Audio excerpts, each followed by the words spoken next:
Hello everyone. आज हम class 6 science chapter 15 air around अस देखेंगे।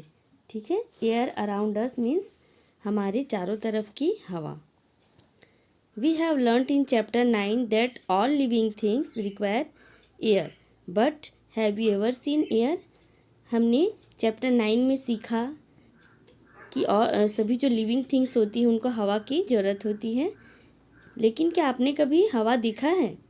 You might not have seen air, but surely you must have felt its presence in so many ways. आपने हवा देखा नहीं होगा, लेकिन श्योर है कि आपने हवा को महसूस ज़रूर किया होगा। हवा को हम कई तरह से महसूस करते हैं। You notice it when the leaves of the trees rustle or the clothes hanging on a clothesline away. क्या है कि जब हम कपड़ों को सुखाते हैं या तो फिर हवा चलती है तो पेड़ की जो पत्तियां रहती हैं वो क्या करती हैं, सरसराहट होती है, उसमें कपड़े जो होते हैं वो भी क्या होते हैं, हिलते हैं। कपड़े जो हमने लटकाए हुए होते हैं सूखने के लिए वो भी हिलते हैं। तो इससे हमें पता चलता है कि हवा होती है। Pages of an open book begin fluttering when the fan is switched on. अगर हमने बुक रखा है और साइड में अगर फ़ैन ऑन है तो उससे क्या होता है, जो पेजेस होते हैं उसके वो भी फ्लटरिंग होते हैं, मीन्स वो भी फड़फड़ाते हैं हवा से। तो इससे हमें पता चलता है कि हवा मौजूद होती है और वो हमें दिखाई नहीं देती है। The moving air makes it possible for you to fly your kite. और इसी हवा की वजह से ही क्या होता है, पतंग उड़ती है। Do you remember activity 3 in chapter 5 in which you separated the sand and sawdust by winnowing? तो ये आपने चैप्टर 5 में देखा कि किस तरह से सैंड और सॉडस्ट जो भूरा ये डस्ट होता है, चूरा जो है भूसे का, वो उसे कैसे अलग करते हैं। तो ये भी जो है वो उसी प्रोसेस से होता है, हवा की प्रेजेंस के कारण होता है। Winnowing is more effective in moving air. तो विनोइंग जो है क्या होता है, विनोइंग मीन्स सूप से जो हम अलग करते हैं धान या धान की भूसा या तो फिर किसी भी चीज़ से, चावल से या गेहूं से उसके भूसे को अलग करना, झाड़ना, वो विनोइंग कहलाता है। You may have noticed that during storms the winds blow at a very high speed. It may even uproot trees and blow of the roof tops. तो क्या होता है, जब स्टॉर्म मीन्स ज़ोर से आंधी या तूफान चलता है तो भी हमने देखा है ना, छत पे ज़ोर से हवा आती है जो सब चीज़ों को उड़ा करके ले जाती है। ठीक है। Have you ever played with a फिरकी। तो आपने फिरकी देखा होगा, बचपन में कभी खेला होगा, है ना। तो फिरकी क्या होता है, जो हवा में ज़ोर से ये घूमता है। ये देखो यहाँ डिफरेंट टाइप्स ऑफ फिरकी है। अब हम एक्टिविटी 1 देखते हैं। लेट अस मेक अ फिरकी of our own following the instruction shown in. तो हम देखते हैं कि कैसे ये फिरकी जो है वो हवा में घूमती है। तो इसके लिए क्या करना होगा हमें, सबसे पहले तो हम अपने से एक फिरकी बनाते हैं। ठीक है। Hold the stick of the फिरकी and place it in different direction in an open area. तो इसमें क्या करते हैं, फिरकी को पकड़ के हम अलग अलग जगहों पर जाते हैं। खुले जहाँ पे ज़्यादा हवा है या जहाँ पे कम हवा है, तो हम देखते हैं कि जहाँ पे कम हवा होती है वहाँ क्या होता है, वहाँ धीरे घूमता है, और जहाँ ज़्यादा हवा होती है वहाँ ज़ोर से ये फिरकी घूमने लगती है। Move it a little back and fourth. Observe what happens. Does the फिरकी रोटेट। व्हाट मेक्स अ फिरकी rotate. Moving air isn't it.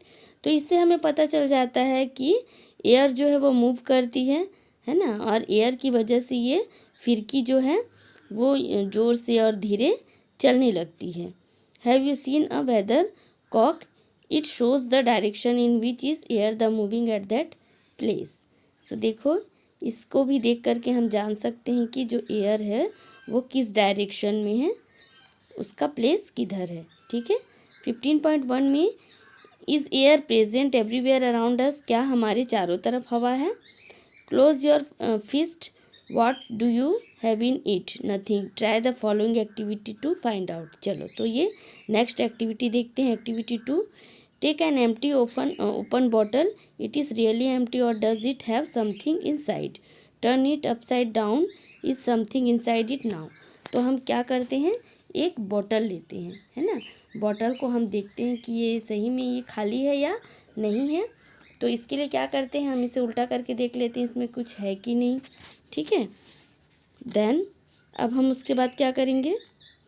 Now dip the open mouth of the bottle into the bucket filled with water as shown in fig. Observe the bottle. Does water enter the bottle. Now tilt the bottle slightly. तो हम क्या करते हैं, bottle को bucket में दो bucket में पानी लेते हैं. ठीक है. अब इसमें क्या करते हैं, उल्टा करके बॉटल को इसमें डुबाते हैं. ठीक है. तो हमने क्या देखा, हम ये देखते हैं कि ये जो बॉटल है वो अंदर नहीं जा पाती, हमें इसके लिए जोर लगाना पड़ता है. Does the water now enter the bottle. Do you see bubbles coming out the bottle और hear any bubbly sound. Can you now guess what was in the bottle. तो क्या हुआ, जब हमने थोड़ा सा बॉटल को तिरछा किया तो इसमें क्या हुआ, बबलिंग निकलने लगी और पानी भी इसमें अंदर जाने लगा. तो ये किस वजह से होता है, ये हमें ये बताता है कि बॉटल में भी, जो बॉटल खाली हमने देखा था एक्चुअली में उसमें भी हवा भरी हुई है. तो ये हवा की जोर की वजह से जो है पानी अंदर नहीं जा रहा था, लेकिन हम जैसे ही इसे थोड़ा सा तिरछा करते हैं तो क्या होता है, थोड़ा सा तिरछा करने से बबल्स जो है वो बाहर निकलने लगती हैं और हवा पानी जो है इसमें अंदर आने लगता है ना. मीन्स जब इसमें पानी भी घुस जाता है तो इसमें क्या होता है, बबल्स जो है वो बाहर निकलने लगता है. Yes you are right, it is air that was present in the bottle. तो ये क्या थी, एयर थी जो कि बॉटल में था. The bottle was not empty at all. In fact it was field completely with air even when you turned it upside down. तो इसमें जो है वो कम्प्लीटली एयर भरा हुआ था. That is why you notice that water does not inter the bottle when it is pushed in an inverted position. तो क्या है, जैसे ही हमने इसे तिरछा किया तो इसमें पानी जो है वो भरने लगी, इसे स्पेस मिल गया पानी को अंदर जाने के लिए, है ना. और जो हवा है वो बाहर आ गई. As there was no space for air to escape. When the bottle was tilted, the air was able to come out in the form of bubbles and water filled up the empty space that the air has occupied. तो इस process से हमें पता चलता है कि air भी जगह घेरती है. जब हमने बॉटल को तिरछा किया तो हवा इसमें से निकलने लगी और क्या हुआ, पानी इसमें चला गया, पानी जो है वो अंदर चला गया. ठीक है. This activity shows that air occupies space to fills all the space in the bottle. It is present everywhere around us. Air has no color and one can see through it. It is transparent. तो क्या है, जो bottle है वो हमारे जो air है वो हमारे चारों तरफ होती है, बट इसका कलर नहीं होता है और ना ही हम इसे देख सकते हैं क्योंकि ये कैसा होता है, ट्रांसपेरेंट होता है. Our earth is surrounded by a thin layer of air. हमारा जो अर्थ है वो चारों तरफ से हवा की पतली लेयर से घिरा हुआ है. This layer extends up to many kilometres above the surface of the earth and is called atmosphere. As we move higher in the atmosphere the air gets rarer. तो क्या है, हमारे चारों तरफ हवा है, हमारे अर्थ के चारों तरफ हवा है जो कि बहुत ऊंचाई तक भी पाई जाती है. तो ये जो अर्थ है और उसके चारों तरफ की जो हवा होती है जो कि जितनी भी दूरी तक पाई जाती है वो हमारा एटमॉस्फेयर कहलाता है. और ज़्यादा ऊपर हम जाएंगे तो वहाँ हमें हवा नहीं मिलेगी. तो इसलिए क्या होता है, देखो जो माउंटेनियर्स होते हैं जो कि बहुत ऊंचाई पर चढ़ते हैं वो अपने साथ में ऑक्सीजन लेकर के जाते हैं क्योंकि ऊंचाई पर हवा नहीं होती है, ऑक्सीजन की कमी होती है. Now can you think mountaineers carry oxygen cylinders with them while climbing high mountains. तो जब ये हाई माउंटेन्स में ऊपर बहुत ऊपर जाते हैं तो अपने साथ ऑक्सीजन का जो सिलेंडर है वो कैरी करते हैं. नेक्स्ट हम देखते हैं what is air made up of. Air किससे बना हुआ है. Until the 18th century, people thought that air was just one substance. तो क्या होता है, जो 18वीं सेंचुरी में लोगों का ये सोचना था कि जो एयर होता है वो बस एक ही सब्सटेंस है, मीन्स बस एक ही चीज़ से बना हुआ है और ओनली वो बस एयर ही है। Experiments have proved that it is rarely not so. पर कई एक्सपेरिमेंट्स के बाद ये प्रूव हो गया कि एयर जो है वो सिंगल नहीं होता है। Air is a mixture of many gases. Air जो है वो बहुत सारी गैसों का मिश्रण होता है। What kind of mixture it is it, let us find out about some of the major components of this mixture one by one. तो चलो हम देखते हैं कि इसमें कौन कौन से जो है मेजर कंपोनेंट ज़्यादातर पाए जाते हैं। तो एक के बाद हम इसमें देखते हैं, एक के बाद एक। तो फर्स्ट है water vapour. Water vapour means क्या होता है, वाष्प, पानी की जो बूंदें जो हमें वाष्प के रूप में दिखाई देती हैं। We have learned earlier that air contains water vapour. We also saw that when air comes in contact with a cool surface। तो जो वाटर वेपर है वो, जो एयर है वो वाटर वेपर के रूप में रहता है, जो कि जब जो वो ये कूल सरफेस है, जब कूल सरफेस पे पहुंचता है, मीन्स ठंडी सतह पे जब ये पहुंचता है तो ये पानी के रूप में बदल जाता है और ये हमें दिखाई देता है। It condenses the end drops of water appear on the cooled surface. The presence of water vapour in air is important for the water cycle in nature. तो ये जो वाटर वेपर है ये आपने देखा होगा, ठंडी के दिनों में पानी की ओस जो रहती है, ओस की बूंदें लीफ पे, पत्तियों वगैरह पे दिखाई देती हैं, तो यही वाटर वेपर होती हैं। और ये जो हमें नेचर में वाटर साइकिल के लिए बहुत ही ज़्यादा ज़रूरी होती हैं, ये बहुत ही ज़्यादा इम्पॉर्टेंट होती है। नेक्स्ट है ऑक्सीजन। ये हम एक्टिविटी 3 में देखते हैं। In the presence of your teacher fix 2 small candles of the same length on a table. तो हम अपने एक टीचर के प्रेजेंट में क्या करेंगे, एक टेबल लेते हैं, ठीक है, और उसमें 2 स्मॉल कैंडल लेना है।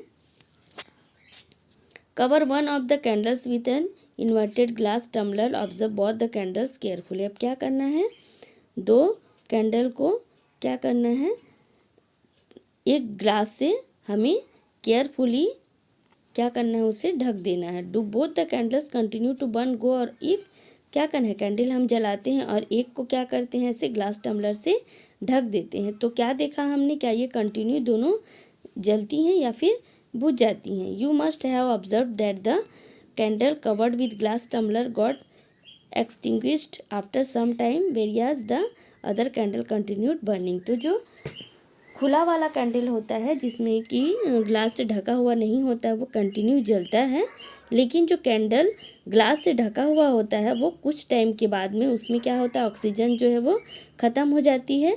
जितनी ऑक्सीजन होती है उतनी देर तक ये कैंडल जलता है, और जब ऑक्सीजन ख़त्म हो जाता है तो ये जलना बंद हो जाता है। What can be reason for this, think about it. तो रीज़न इससे साफ पता चलता है कि जब तक ऑक्सीजन होगी तब तक कैंडल जो है वो जलेगा, और जब ऑक्सीजन ख़त्म हो जाएगी तो कैंडल नहीं जलता है। It seems that the candle got extinguished because the component inside of the glass tumbler which support burning is limited. Most of the component is used up by the burning candles. However, the other candle is getting continued supply of air. This component of air which supports burning is known as oxygen. तो जो दूसरा candle है वो लगातार जलते रहता है क्योंकि इसे ऑक्सीजन मिलती रहती है, और इस वजह से ऑक्सीजन जो है इसे जलने में सपोर्ट करता है, और यही जिस वजह से ये जलता है वो गैस है ऑक्सीजन, ठीक है। ऑक्सीजन की वजह से ये कैंडल जो है वो जलता है। नेक्स्ट गैस हम देखेंगे nitrogen. In activity 3 did you observe that air is still present in glass bottle even after the candle blew out. This indicates the presence of some components in the air. तो हमने देखा इस activity में कि किस तरह से oxygen है वो जलने में हेल्प करता है। तो इस तरह से हमें ये पता चलता है कि एयर में ऑक्सीजन होता है। Which does not support burning, the major part of air is nitrogen. और एक्टिविटी 3 में हमने देखा कि एयर जब तक रहती है तब तक ऑक्सीजन की वजह से जो है वो जलता है, मोमबत्ती, और जब एयर ख़त्म हो जाती है, ऑक्सीजन ख़त्म हो जाती है तो दिया बुझ जाता है। लेकिन दिया के हवा के बुझने के कुछ समय के बाद भी उसमें हम देखते हैं कि कोई एयर उसमें होता है, लेकिन वो कैंडल बुझ चुका होता है। तो ये जो नहीं जलने वाली हवा है वो है नाइट्रोजन। तो major part of the which does not support burning candle, जो कि कैंडल को जलने के लिए सपोर्ट नहीं करता है, वो नाइट्रोजन कहलाता है। नेक्स्ट हम देखते हैं carbon dioxide. In a closed room if there is some material that is burning you may have felt suffocation. एक बंद कमरे में मान लो कि कोई चीज़ जल रहा है, ठीक है, लेकिन आपको वहाँ सफोकेशन होता है, मीन्स घुटन फील होता है। This is due to excess of carbon dioxide that may be accumulating in the room. तो इसमें क्या होता है कि ज़्यादातर अधिक से अधिक यहाँ कार्बन डाइऑक्साइड जमा हो जाता है। इसके जमा होने की वजह से हमें सफोकेशन होता है। As the burning continues carbon dioxide makes up small components of the air around us. हमारे चारों तरफ क्या होता है, कार्बन डाइऑक्साइड फैल जाती है, तो इसकी वजह से क्या होता है, हमें सफोकेशन फील होता है। Plants and animals consume oxygen for respiration and produce carbon dioxide. Plants और एनिमल्स जो हैं वो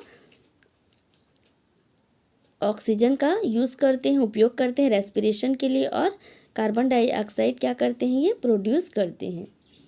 plant and animals matter also consume oxygen on burning and produces mainly carbon dioxide and a few other gases. It is advisable not to burn dry leaves and discarded remains of the crop which pollute our surroundings. तो हमें जो जली पत्तियाँ होती हैं उसे नहीं जलाना चाहिए, है ना, कोई भी चीज़ को अननेसेसरी नहीं जलाना चाहिए। इससे क्या होगा, हमारे चारों तरफ कार्बन डाइऑक्साइड की मात्रा बढ़ जाएगी और हमारे चारों तरफ जो है वो पॉल्यूट हो जाएगा, हमारे चारों तरफ का जो एरिया है वो पॉल्यूट हो जाएगा। नेक्स्ट है dust and smoke. The burning of fuel also produces smoke. जब ईंधन जलती है तो उससे भी धुआं होता है। Smoke contains few gases and fine dust particles and is often harmful. तो ये जो स्मोक होता है इसमें भी कुछ गैसें होती हैं और डस्ट पार्टिकल्स होते हैं जो कि हमारे लिए बहुत ही हार्मफुल होता है।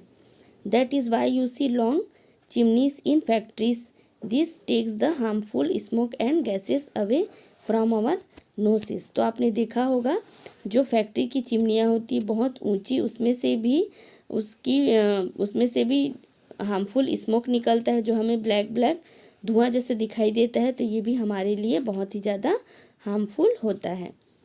But brings it closer to birds flying up in the sky. Dust particles are always present in air. Dust particle जो होते हैं, धूल के कण, वो हवा में हमेशा मौजूद होते हैं।